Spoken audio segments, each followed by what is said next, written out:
He never asked for the crown. He just wanted a simple life on the assembly line. But his voice was too loud for a factory. It shook the walls. It demanded attention. Picture this. He is standing in the wings of a smoky club. The man on stage is a legend, but he has fallen apart. David Ruffin looks at him. His eyes are tired. He knows the end is coming. He whispers a secret. He tells the young singer to take his job. The world thought it was a betrayal, but it was a passing of the torch. Here is the deal. The Temptations needed a savior, and Dennis Edwards was ready to sing.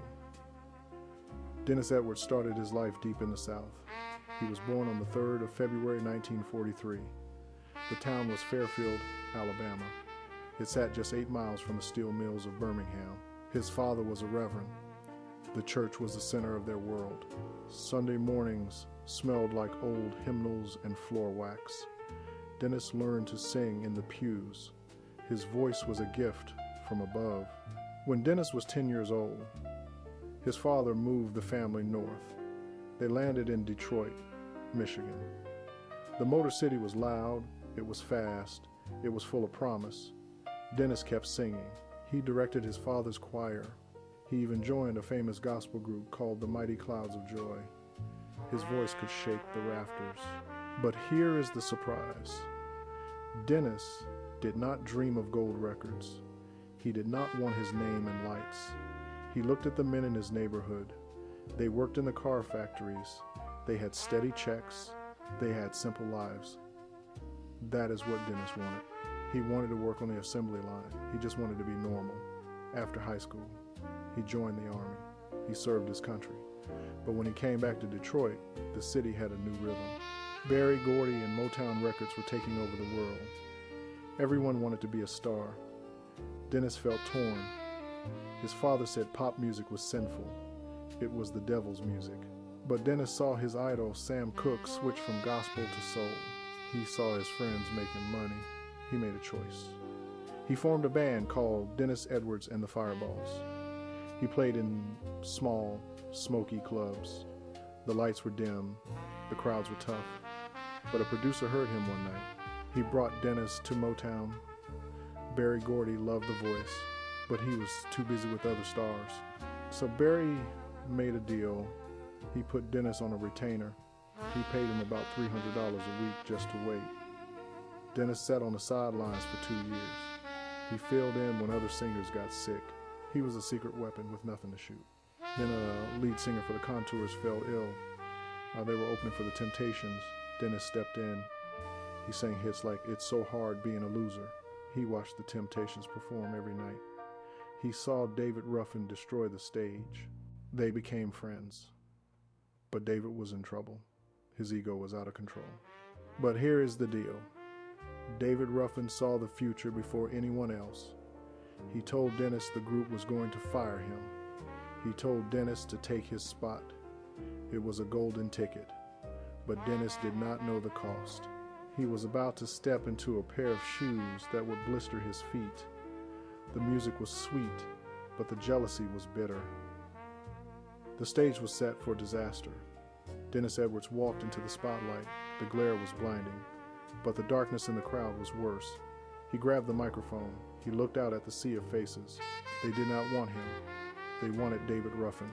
The crowd chanted the old singer's name. They held up signs. Some even threw things at the stage. The pressure was heavy enough to crush a tank. Dennis was 25 years old. He was standing in the shoes of a giant. But here's the deal. Dennis did not try to be David. He did not try to be smooth. He went back to his roots. He remembered the church pews in Alabama. He remembered the fire of the gospel. He opened his mouth. He did not croon. He roared. His voice was like gravel mixing with honey. It was rough. It was real. It hit the audience in the chest. The booing stopped. The silence hung in the air for a split second. Then the cheering started. It started low, like a rumble. Then it turned into a roar.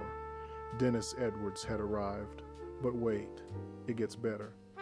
Motown was changing. The world was changing. It was the late 1960 seconds. The streets were hot. The music needed to match the times.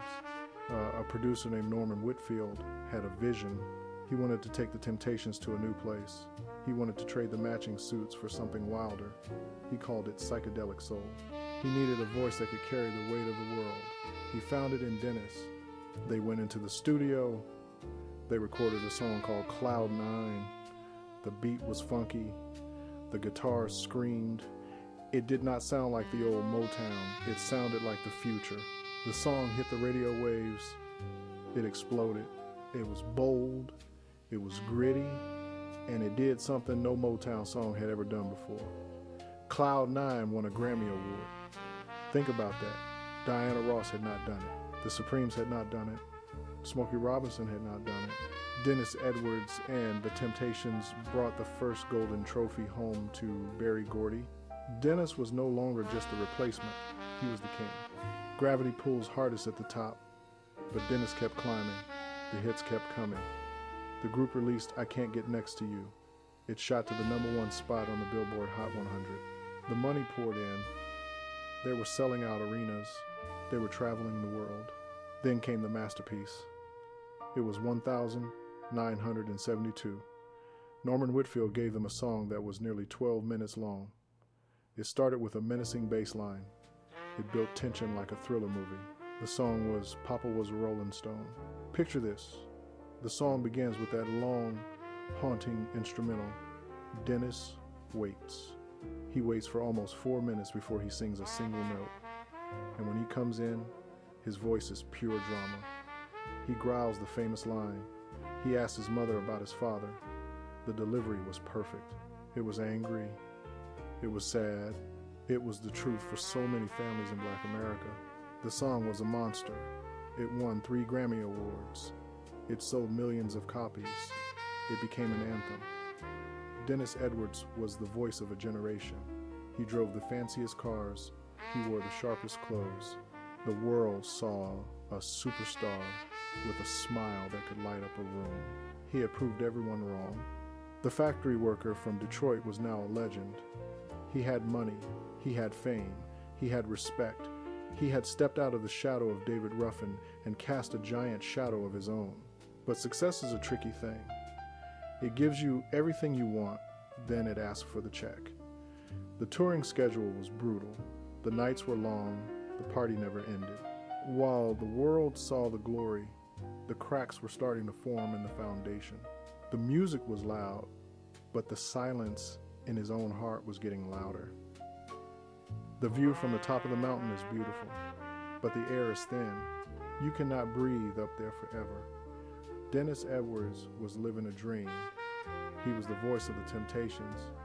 He had the Grammys on his shelf. He had the cash in his pocket. But in the music business, a handshake is often just a prelude to a shove. The brotherhood was cracking. It started small. A side eye during a rehearsal. A cold shoulder on the tour bus. The laughter stopped. The argument started. Otis Williams was the leader of the group. He was the general. Dennis Edwards was the star. And in the history of rock and soul, the general and the star rarely get along for long. Here's the deal. It was 1977. The music world was changing again. Disco was taking over the radio. The Temptations felt like they were losing their crown. The group wanted to leave Motown Records. They felt Berry Gordy was not paying them enough attention. They wanted to sign a big deal with Atlantic Records. Dennis was torn. Motown was his home. Berry Gordy was the man who gave him a chance when he was just a factory worker. Dennis spoke his mind. He was loud. He was passionate. He clashed with Otis. The tension backstage was thicker than the smoke in the clubs. Then, the hammer dropped. Picture this. It is a cold day in Detroit. The meeting is short. The words are sharp. There is no shouting, just a cold, hard fact. You are out. Dennis Edwards was fired. He stood outside the studio. The door was closed. The silence was louder than the applause ever was. He was 34 years old. Yesterday, he was a superstar. Today, he was just a man on the sidewalk. It felt like a betrayal. He had given his voice to the group, he had replaced a legend, and then he became a legend. Now, they were moving on without him. They hired a new singer named Louis Price. They packed their bags for Atlantic Records. They left Dennis behind in the dust. But wait, it gets worse. Dennis went home to his big house. The rooms were filled with expensive furniture. The driveway had luxury cars. But the phone did not ring. The friends who drank his champagne and ate his food disappeared. The isolation was brutal. When you are on the road, you run on adrenaline. You live for the 2 hours on stage. The lights blind you to your problems. The cheering crowds drown out your thoughts. But when the lights go out, you are left with yourself. Dennis tried to fill the void. The party lifestyle does not stop just because the paycheck does. The nights were long.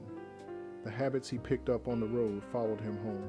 He sat in his mansion, surrounded by golden trophies, feeling like a failure. He watched from the sidelines as the Temptations released their new album. He watched them try to be stars without him. He saw them struggle. The magic was gone. The fans missed the grit. They missed the growl. They missed Dennis. But that did not fix the hole in his chest. He was a singer without a song. He was a king without a kingdom. The music industry is cruel.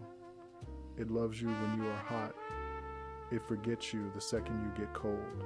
Gravity pulls hardest when you are alone. Dennis looked in the mirror. The face staring back was tired. The smile was gone. He realized that fame was rented, not owned. The lease was up, and the landlord had kicked him out. He had to make a choice. He could let the silence swallow him whole, or he could find a way to make noise again. But for now, the house was quiet, and the silence was heavy enough to crush a man. The newspapers printed bold headlines. They said the Temptations were ready for a new chapter. The articles claimed the move to Atlantic Records was a fresh start. They hyped up the new singer, Louis Price. The media promised a smoother, sweeter sound. But the streets told a different story. Fans bought the records. They dropped the needle on the vinyl. They waited for the magic, but the speakers only played polite music. The grit was gone. The raw power that shook the floorboards was missing. The polish was there, but the fire was out. Here is the deal. You can replace a man, but you cannot replace a feeling. The public realized the truth quickly. The critics who once called Dennis a troublemaker now missed his voice. The radio station stopped playing the new songs. Instead, they spun Papa Was a Rolling Stone and Cloud 9. The world is fickle. It loves a shiny new toy until it realizes the old one worked better. The Temptations looked like stars on the album covers, but on the radio, they sounded like shadows. The fans did not want smooth. They wanted the thunder. And without Dennis Edwards, the storm had passed. Dennis Edwards left this world on the 1st of February 2018, but true legends never really leave. They live on in the music. He was not just a replacement. He was the heartbeat of an era. When you hear that famous growl on Papa Was a Rolling Stone, you hear a man who gave his soul to the microphone. He took his pain and turned it into power. He proved that a factory worker from Alabama could become a king.